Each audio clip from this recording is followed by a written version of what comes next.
وہ 10-20 ہزار روپیہ جیب میں ڈال کے گلی میں بھیج دیتے ہیں اور کہتے ہیں مجھے اعتبار ہے۔ اسی طرح وہ لوگ بھی بڑے ظلم کرتے جو اپنے بھائی کے ساتھ لین دین کرتے ہیں، تحریر نہیں کرتے اور کہتے ہیں مجھے اعتبار ہے۔ اللہ کو بھی تو اعتبار ہے نا اپنے بندوں پہ۔ تو رب فرماتا ہے میرے بندو جب لین دین کرو تو اسے لکھ لو، یہ قرآن کا حکم ہے، یہ میرے رسول کی سنت ہے، یہ میرے نبی کا طریقہ ہے۔ جب بھی لین دین کریں اسے تحریر کریں، اسے طے کریں، اچھے طریقے سے نوٹ کریں، تاکہ وہ کسی جگہ پہ جا کے بھی کوئی معاملہ بھی کمزوری کا باعث نہ بنے۔ تو اس آیہ کریمہ میں اللہ کریم نے یہ بھی ارشاد فرمایا کہ للہ ما فی السماوات و ما فی الارض، آگے جا کے فرمایا کہ زمین آسمان میں جو کچھ بھی ہے ان سب کا مالک اللہ ہے۔ ہمیں اللہ نے جو کچھ دیا نا وہ استعمال کرنے کے لیے دیا ہے۔ اگر ہم مالک ہوتے تو قیامت میں حساب نہ دیتے، مالکوں نے کبھی حساب نہیں دیا، حساب تو منشی دیتے ہیں۔ اللہ نے ہمیں استعمال کرنے کے لیے چیزیں دی ہیں، اس لیے اللہ فرماتا ہے ثم لتسألن یومئذ عن النعیم، قیامت میں نا میں تم سے ایک ایک نعمت کے بارے میں سوال کروں گا۔ تو یہ ساری امانتیں ہیں اللہ کی، جتنا کچھ ہمارے پاس ہے، وہ کوئی بھی صلاحیت ہو، کوئی بھی قوت ہو، تو اس کو صحیح استعمال کریں امانت کو۔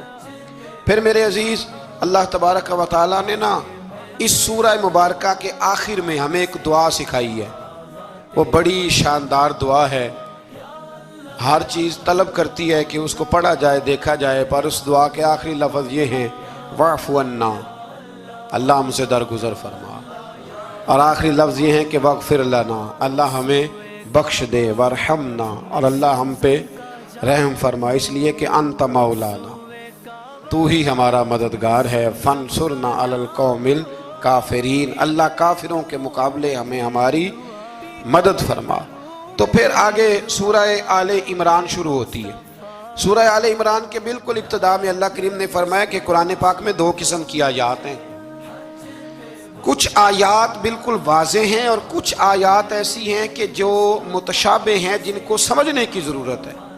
تو فرمایا جن کے دلوں میں کجی ہے نا، کھوٹ ہے، وہ متشابہ آیات کے پیچھے جاتے ہیں۔ کچھ آیات بالکل واضح ہیں، کچھ کو سمجھنے کی ضرورت ہے۔ تو 2 لوگ قرآن پڑھ پڑھ کے فساد برپا کرتے ہیں، یہ وہ لوگ ہیں جو متشابہات کے پیچھے لگتے ہیں، واضح آیات کی طرف نہیں جاتے۔ ہمارے زمانے میں بھی ہم دیکھتے ہیں کہ قوم یہ جو واضح آیات ہیں ان پر عمل نہیں کرتی، بلکہ کچھ ایسی آیات، کچھ ایسی باتیں جن کو بڑی گہرائی سے سمجھنے کی ضرورت ہے وہ لے کے آ جاتی ہے، کہتے ہیں یہ فلسفہ بیان کریں۔ تو میں کہا کرتا ہوں جو سیدھی چیزیں ہیں پہلے ان پہ عمل کر لو نا۔ نمازیں 5 فرض ہیں، وہ پہلے پڑھو نا۔ ماں باپ کی خدمت فرض ہے، وہ کرو۔ حق سچ بولو، حلال روزی کھاؤ، جو ہے وہ دیانتداری کا مظاہرہ کرو، تو یہ کام کرو نا۔ پھر آگے فلسفے میں بھی چلے جائیں گے، پھر منطق کی باتیں بھی چھیڑ لیں گے۔ تو جو واضح چیزیں ان پر تو عمل کر لیں، وہ باریکیوں میں جانا، پہیلیاں جو ہے وہ بجھانا اور بڑی عجیب باتیں کرنا، ان سے نکلیں۔ اللہ تبارک و تعالی ہمیں سمجھنے کی توفیق عطا کرے۔ پھر اس سے آگے جا کے نا اللہ تبارک و تعالی نے اسی آیہ کریمہ کے اندر حضرت مریم کا ذکر فرمایا ہے۔ جناب مریم سلام اللہ علیہا اللہ تبارک و تعالی کی وہ پاک باز بندی ہیں جن کی ماں نے منت مانگی تھی کہ اللہ اگر تو مجھے بچہ دے گا نا تو میں وہ تیرے رستے میں دے دوں گی۔ یہ حضرت عمران علیہ السلام کی صاحبزادیاں جناب مریم اللہ کی ولیاں ہیں۔ عورت نبی ہو سکتی، یہ کیا ہیں؟ اللہ کی ولیہ۔ تو حضرت مریم جب وہ بچہ پیدا ہوا ان کی ماں نے منت مانگی تھی۔ یہ قرآن مجید ہے، یہ 3 پارہ ہے، اور اس کی جو آیات ہیں وہ ہیں آیت نمبر 34-35۔ اس سے آگے جب آپ چلیں گے تو یہ سارا مضمون سورہ آل عمران میں آپ کو ملے گا۔ تو جب آپ کی ولادت ہوئی تو بیٹی پیدا ہو گئی، تو اب حضرت جناب مریم سلام اللہ علیہا کی جو والدہ تھی نا، وہ ان کو لے گئی جناب زکریا علیہ السلام کے پاس، وہ ان کے خالو تھے۔ کہا میں نے منت مانگی تھی کہ میں بچہ ہوگا تو مسجد کے لیے وقف کروں گی، تو اللہ نے بچی دی ہے۔ تو حضرت زکریا نے جناب مریم کے لیے اوپر چھت پہ ایک محراب بنا دیا، وہ محراب کے اندر رہتی تھی، وہاں عبادت کرتی تھی۔ حضرت زکریا آپ کے خالو بھی تھے، اللہ کے پیغمبر بھی تھے، وہ وہاں بیٹھا کرتے تھے اور ان کی پرورش کرتے، کھانے پینے کا خیال کرتے۔ بڑی خاص بات ہے عقیدے کی بات ہے. جب سے پہلا سپارہ ہم نے شروع کیا نا تو تھوڑی سی دیر کے بعد وہ عقیدہ آ جاتا ہے جس عقیدے پہ اللہ تعالیٰ نے مجھے اور آپ کو قائم رکھا ہوا ہے. ذرا دیکھیں یہاں بھی بات کھل کے کیسے واضح آتی ہے. حضرت جناب مریم جب جوان ہو گئیں تو حضرت زکریا ایک دن اندر داخل ہوئے تو دیکھا کہ وہاں بے موسم پھل پڑے ہوئے ہیں. موسم بھی نہیں ہے اور وہ پھل موجود ہیں. تو اللہ کے نبی نے اللہ کی ولیہ سے پوچھا کہ یہ کہاں سے آئے؟ انا لکی ھذا، پوچھنے لگے حضرت زکریا یہ کہاں سے آئے؟ قالت ہوا من عند اللہ، تو حضرت مریم کہنے لگی یہ میرے اللہ کی طرف سے آئے، یہ مجھے اللہ نے دیے ہیں. اور ان اللہ یرزق من یشاء بغیر حساب، اور جب رب کسی کو رزق دیتا ہے تو پھر بغیر حساب و کتاب ہی عطا فرماتا ہے. تو حضرت زکریا کے پاس اولاد کوئی نہیں تھی، بوڑھے ہو گئے تھے. جب دیکھا نا کہ اللہ کی ولیہ کو اللہ نے بے موسم پھل دے دیے تو خیال آیا کہ میں بھی بوڑھا ہوں، میری بیوی بھی بوڑھی ہے، تو اگر رب اپنی ولیہ کو بے موسم پھل دے سکتا ہے اور دیتا ہے اپنے کرم سے تو اپنے نبی کو بھی تو بغیر موسم کی اولاد دے ہی سکتا ہے نا. اب موسم تو گزر گیا، بڑھاپا آ گیا، لیکن وہاں کھڑے ہو کے حضرت زکریا نے دعا مانگی، رب نے قبول فرمائی اور حضرت یحییٰ علیہ السلام حضرت زکریا کو عطا فرمائے. تو اگر ولیہ کی محراب کے پاس کھڑے ہو کہ اللہ کے نبی دعا مانگے تو رب قبول فرماتا ہے، تو ہم داتا علی اجمیری کے مزار پہ جا کے دعا مانگے تو، ہم غوث اعظم جیلانی کے مزار پہ جا کے دعا مانگے تو. امام شافعی فرماتے ہیں جب بھی کوئی مشکل پیش آتی ہے میں امام اعظم کی مزار پہ جاتا ہوں اور قریبی مسجد میں 2 نفل پڑھ کے ان کے مزار پہ دعا مانگتا ہوں، اللہ میری ہر مشکل کو آسان فرما دیتا ہے. تو بھئی یہ تو قرآن مجید کی آیات ہے نا، ان کو تو کھول کے دیکھو نا.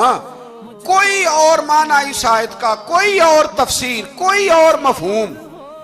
حضرت زکریا اس کے علاوہ بھی تو دعا مانگ سکتے تھے نا، لیکن انہوں نے جناب مریم کے پاس بغیر موسم کے پھل دیکھے تو دعا مانگی، بغیر موسم کے پھل دیکھے.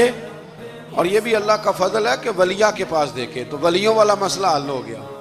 اگر وہ نبی ہوتی تو لوگوں نے فٹافٹ کہہ دینا یہ تو نبیوں کی بات ہے. تو میرے بھائی اگر کسی کو بغیر موسم کا پھل چاہیے تو کسی ولی اللہ کے پاس جائے، کسی اللہ کے نیک بندے کے پاس جائے، رب بے موسم پھل بھی عطا کرتا ہے. تو پھر اللہ تبارک و تعالیٰ نے آگے جا کے نہیں آیات میں ارشاد فرمایا کہ ہم نے جناب مریم کو بغیر شادی کے بیٹا بھی عطا کیا، اور بیٹا بھی وہ عطا کیا کہ جو اللہ کے نبی ہیں، اور بیٹا بھی وہ دیا جنہوں نے پنگوڑے میں باتیں کرنی شروع کر. یہ میری خواہش ہے کہ یہ آیتیں آپ نے ضرور پڑھنی ہیں. یہ آیت نمبر 39 اور 40 انہی پر میں بھی بات ختم کر رہا ہوں. حضرت عیسیٰ کی شان رب کریم نے بیان فرمائی، یہ اللہ کا قرآن ہے، یہ اللہ کا قرآن ہے. ان کی شان کیا ہے کہ حضرت عیسیٰ علیہ السلام فرماتے ہیں کہ میں نا مٹی کی مورت بناتا ہوں، پھر اس میں پھونک مارتا ہوں، مٹی کا پرندہ بنا کے اس میں پھونک مارتا ہوں. میں پھونک حضرت عیسیٰ مارتے ہیں اور جناب عیسیٰ کہتے ہیں وہ اللہ کے حکم سے اڑنا شروع کر دیتا ہے. پھونک کس نے ماری؟ اڑایا کس نے؟ وہ اتنی سی بات ہے، اس کو سمجھ لیں. حضرت عیسیٰ کہتے ہیں میں مٹی کی مورت بنا کے اس میں پھونک مارتا ہوں تو اللہ کے حکم سے زندہ ہو جاتی ہے، اڑنے لگتی ہے. حضرت عیسیٰ فرماتے ہیں میں تندرست کرتا ہوں مادر زاد اندھوں کو، لا علاج کوڑوں کو، اور میں مردے بھی زندہ کرتا ہوں، کرتا اللہ کی اجازت کے ساتھ ہوں. اور اسی آیت میں حضرت عیسیٰ فرماتے ہیں کہ میں تمہیں بتاتا ہوں جو تم کھا کے آتے ہو، اور وہ بھی بتاتا ہوں جو تم گھر میں چھوڑ کے آتے ہو. تو حضرت عیسیٰ علیہ السلام مٹی کا پرندہ بنا کے پھونک ماریں تو رب اس میں جان پیدا کر دے، مردے میں جان بھی پیدا کرتے ہیں. اور پھر حضرت عیسیٰ مادرزاد اندھ اور کوڑوں کو آنکھیں بھی دیتے ہیں اللہ کے حکم سے. اور پھر حضرت عیسیٰ علیہ السلام مردہ بھی زندہ کرتے ہیں اس کی اذن سے. جو کھا کے آتے ہیں وہ بھی بتاتے ہیں، جو چھوڑ کے آتے ہیں وہ بھی بتاتے ہیں. تو یہ تو حضرت عیسیٰ کی شان ہے. یہ حال ہے ان کے غلاموں کا، تو میری سرکار کا عالم کیا ہوگا، میری سرکار کا عالم کیا ہوگا. ایک جملہ میرے اعلیٰ حضرت کا اور بات بڑی اعلیٰ، فرمانے لگے حضرت عیسیٰ علیہ السلام تو پھونک مار کے مردہ زندہ کرتے ہیں نا، تو فرماتے ہیں میرے نبی تو ایک نظر دیکھ لیں تو مردہ دل کو زندہ کر دیا کرتے، مردہ دل۔ اور پھر ایک حدیث سن لیں تاکہ بات اور واضح ہو جائے۔ حضور نے فرمایا علماء امتی کا انبیاء بنی اسرائیل، میری امت کے علماء بھی اسی طرح ہوں گے جس طرح بنی اسرائیل کے نبی ہوتے تھے۔ تو اگر حضرت عیسیٰ کے اندر یہ طاقت ہے تو میرے محبوب کے غلاموں میں بھی بڑی طاقت ہے۔ حضرت آصف بن برخی اگر تخت لا سکتے ہیں تو غوث اعظم بھی بیڑی اوپر اٹھا لیتے ہیں۔ اس لیے عقیدہ اور نظریہ قرآن ہے، حدیث ہے۔ ہم چونکہ پڑھتے نہیں، توجہ نہیں کرتے، تو لوگ ہمیں فٹافٹ، آپ یقین کریں بڑے صاف ستھرے انداز میں لوگ آ کے کہتے ہیں جی دیکھو جی یہ کدھر سے آ گیا، تو میں نے کہا یہ اللہ کا قرآن ہے، اور قرآن میں نہ ہو تو ہمیں بات کرنے کی کیا ضرورت ہے؟ یہ سارے عقائد اور نظریات وہ ہیں جو رب کریم نے خود قرآن مجید میں ہمیں عطا فرمائے ہیں۔ اللہ آپ کو خوش رکھے، بابرکت رکھے۔ آخر دعوانا الحمد۔